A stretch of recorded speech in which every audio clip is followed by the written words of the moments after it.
नमस्कार मेरे अध्यापक दोस्तों, आपका स्वागत है मेरे चैनल पर। आज की इस वीडियो में मैं बात करने जा रहा हूं कि सरल ऐप से ओएमआर शीट को स्कैन कैसे करेंगे, सरल ऐप का इस्तेमाल कैसे करेंगे, सरल ऐप पर लॉगिन कैसे करेंगे।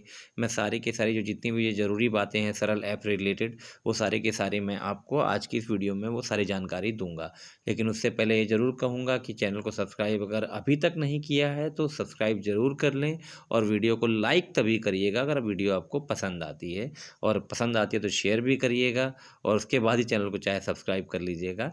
तो हम चलते हैं सरल ऐप के ऊपर। सरल ऐप से जुड़ी हुई सारी ज़रूरी जानकारी मैं आपको देता हूँ। और इसके बाद एक वीडियो और है मेरी कि सरल ऐप्स के से ओएमआर शीट स्कैन कैसे करें, उसका लिंक जो है वो डिस्क्रिप्शन में मैंने सेंड कर दूंगा मैं, तो आप उससे वो वीडियो भी देख सकते हैं।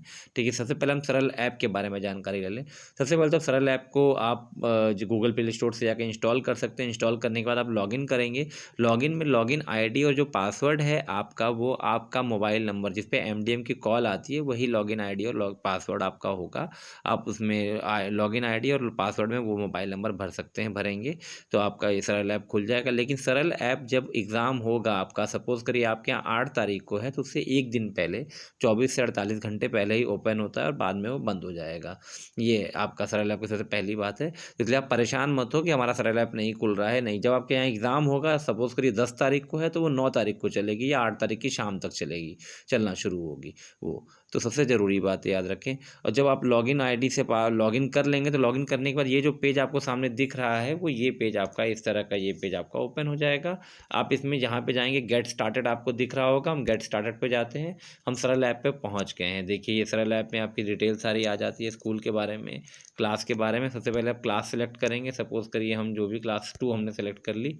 अब उसका सेक्शन आ जाएगा। सेक्शन आपका हमेशा सब में ए ही रहेगा। सेक्शन में आप कुछ चेंज नहीं करेंगे, सेक्शन हमेशा ए रहेगा।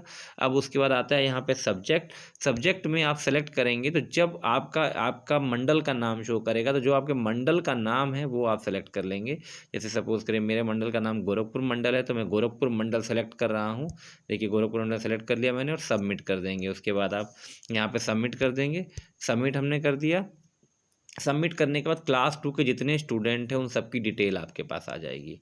ये जितने भी क्लास 2 के स्टूडेंट, देखिए सबकी डिटेल में आ गई है।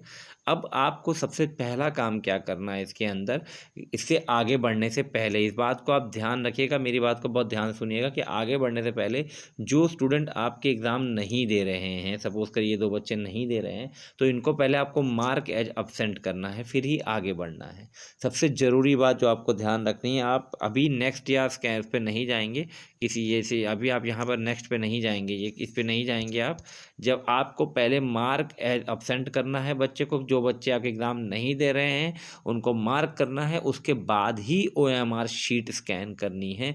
मैं बार बार अपनी इस बात पे जोर दे रहा हूँ कि अब्सेंट मार्क करने के बाद ही आप ओएमआर शीट स्कैन करेंगे। तो सबसे पहले उस क्लास के कितने बच्चों ने एग्ज़ाम नहीं दिया है आप उसको मार्क करेंगे। जिन जिन बच्चों ने एग्ज़ाम नहीं दिया आप उनको मार्क कर लीजिएगा कि इसने एग्ज़ाम नहीं दिया, यहाँ पे मार्क एज एब्सेंट पे टिक करेंगे और मार्क हो जाएंगे।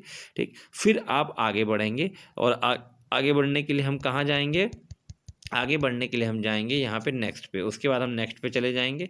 हम नेक्स्ट पे देखिए मैं क्लिक कर रहा हूँ तो हम आ जाएंगे यहाँ पे। आपकी क्लास 2 की डिटेल आपकी देखिए सारी ओपन हो गई है। सेक्शन ए, ये आपका exam type, exam ID, scan status अभी 0 है, सेव स्टेटस 0 है, अब्सेंट हमारा 0 है। मतलब हम अभी कोई बच्चा अब्सेंट हमने नहीं दिया है, क्योंकि ये मैं आपको एक डेमो दे रहा हूँ इसलिए कुछ भी ऐसा नहीं किया कहीं मैंने किया, इसलिए बता रहा हूँ। जब आप मान लीजिए आपके 23 बच्चा आपको शो कर रहा है कि 2 में मेरे पास 23 बच्चा है, तो 23 में से मान लीजिए 5 बच्चों ने एग्ज़ाम नहीं दिया है, तो यहाँ पर आपका 0 की जगह यहाँ पे 5 शो करेगा। यह ध्यान रखिएगा, 0 की जगह यहाँ पर कितना शो करेगा, यहाँ पर 5। मतलब 23 में से 5 बच्चे अब्सेंट है वो शो करेगा आपका। तो 18 बच्चों ने एग्ज़ाम दिया है। अब उसके बाद आप जो करेंगे फिर कंटिन्यू स्कैन पे जाके क्लिक करेंगे और फिर आगे आप स्कैन करेंगे, स्टार्ट करेंगे। ठीक है, स्कैन करने के बाद देखिए समझ के ये सारा हो गया। जब आप कर लेंगे तो आप इसके बाद कंटिन्यू स्कैन पे जाएंगे, आप स्कैन करेंगे।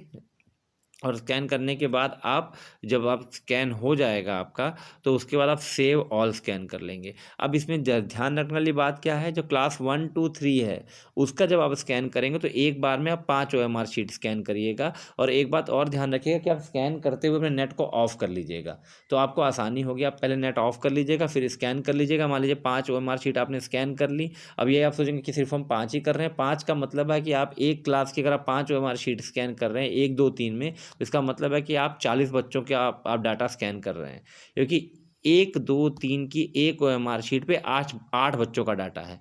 ठीक है, 8 बच्चों का है तो नहीं कि अगर 5 आप स्कैन करें तो नहीं कि 40 बच्चे आपने एक बार में स्कैन कर लिए हैं।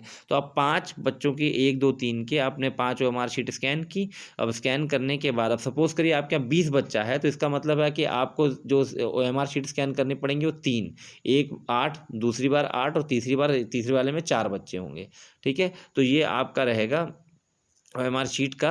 तो OMR शीट आपने स्कैन कर ली। स्कैन करने के बाद मान लीजिए आपने क्लास 1 की स्कैन की, 3 OMR शीट स्कैन हुई क्योंकि आपके पास 20 बच्चे थे। तो अब 3 OMR शीट स्कैन करने के बाद आपका डाटा पूरा हो गया है, क्लास के 20 बच्चों का डाटा हो चुका है। तो आप उसके बाद क्या कर लेंगे, आप सेव ऑल स्कैन पे जाएंगे, हम उसको स्कैनिंग को हम सेव कर देंगे। ठीक है, अब स्कैन सेव करने के बाद हमारा हाँ, हम उसके बाद हम आगे बढ़ेंगे। ठीक है, अब सब जब हमने सेव ऑल स्कैन कर दिया है तो उसके बाद हम ना डैशबोर्ड पे जाएंगे अगली क्लास के। जैसे हमको 1 2 3 तीनों को करना है ना। अब सपोज करिए मैं ही 1 और 2 को, 1 को भी कर रहा हूँ, मैं 2 को कर रहा हूँ, 3 को ही कर रहा हूँ। तो सबसे पहले मैं एक क्लास को पूरी करूँगा और डैशबोर्ड पे जाऊँगा, फिर नई क्लास शुरू करूँगा। ठीक है, फिर उसकी नई क्लास का डाटा हम करना शुरू करेंगे।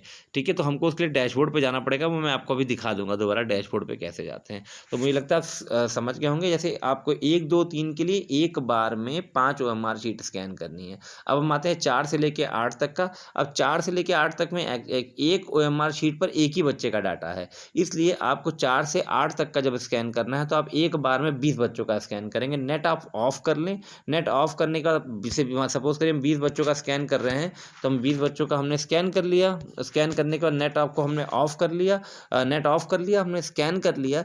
स्कैन करने का जब हम सेव ऑल स्कैन करेंगे, यहाँ पर जब हम सेव ऑल स्कैन करेंगे तो हम नेट को ऑन कर लेंगे। नेट ऑन करके सेव ऑल स्कैन कर दीजिए। ठीक है, 20 बच्चे थे क्योंकि आप एक बार में 40 बच्चे भी कर सकते हैं, पर जितने ज़्यादा बच्चे होंगे उनको उसका लोड होने में उतना टाइम लेगा। तो इसलिए एक स्टैंडर्ड बताया गया है कि 1 2 3 का कर रहे हैं तो एक बार में आप 5 बच्चों का कर लें, और जब आप 4 से लेकर 8 तक का करें तो एक बार में 20 बच्चों का करें, क्योंकि 20 बच्चों का मतलब 20 OMR शीट स्कैन करें, क्योंकि उसमें एक OMR शीट पे एक बच्चे का ही डाटा है 4 से लेके 8 तक में, और 1 2 3 में एक OMR शीट पे 8 बच्चों का डाटा है।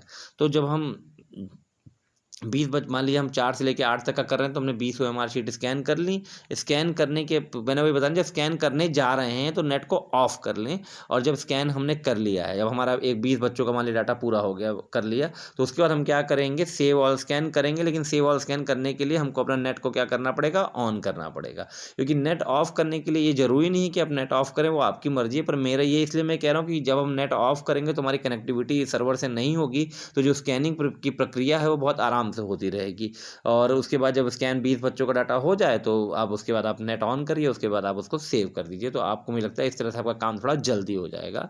ठीक है, तो आप इसको ट्राई करके देख सकते हैं, और नेट ऑन करके भी आप कर सकते हैं, वो आपकी मर्जी है। ये एक मेरा विचार है जो मैंने आपको दिया है, क्योंकि सरल ऐप पे स्कैनिंग करने के लिए नेट का ज़रूरी नहीं है स्कैनिंग करने के लिए, लेकिन जब उस स्कैनिंग को सेव करना है तो नेट ज़रूरी है। ठीक है, स्कैनिंग करने के लिए नेट ज़रूरी नहीं है। ठीक है, तो इसलिए ये है कि नेट आपका जब ऑफ है तो आपका स्कैनिंग बहुत तेज़ी से होगी, क्योंकि सर्वर से कनेक्टिविटी नहीं रहेगी। तो उसके बाद जब सेव करने जाएंगे तो नेट को ऑन कर लीजिए और आप अपने डाटा को सेव कर दीजिए।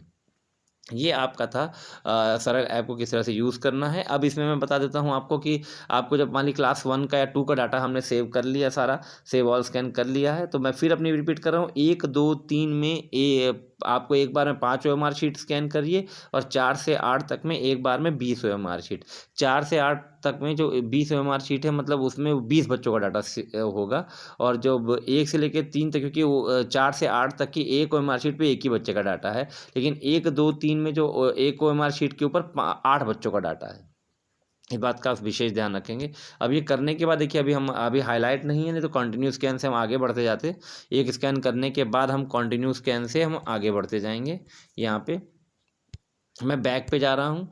अब बैक पे आपका जब जाएँगे तो आप फिर बैक पे आ जाएँगे तो आपका डैशबोर्ड जो है वो आपका दोबारा आ जाएगा, ठीक है? जब हम स्कैनिंग करेंगे तो आपको ये प्रक्रिया आपकी दिखाई देगी। तो ये था सरल ऐप से हम किस तरह स्कैन करेंगे। तो दोस्तों इसके बाद आप एक और ज़रूरी मेरी वीडियो है सरल ऐप से जुड़ी हुई ज़रूरी जानकारी, वो वीडियो ज़रूर देखिएगा। आपको उसमें आपको बाकी जो जानकारी है सरल ऐप से जुड़ी हुई स्कैनिंग करने से पहले वो आपको सारी की सारी जानकारी मिल जाएगी। उसका लिंक जो है डिस्क्रिप्शन बॉक्स में मैंने सेंड करके कर दिया है, तो आप उसको ज़रूर देखें। और दोस्तों अगर वीडियो पसंद आई हो तो लाइक ज़रूर करिएगा। धन्यवाद दोस्तों।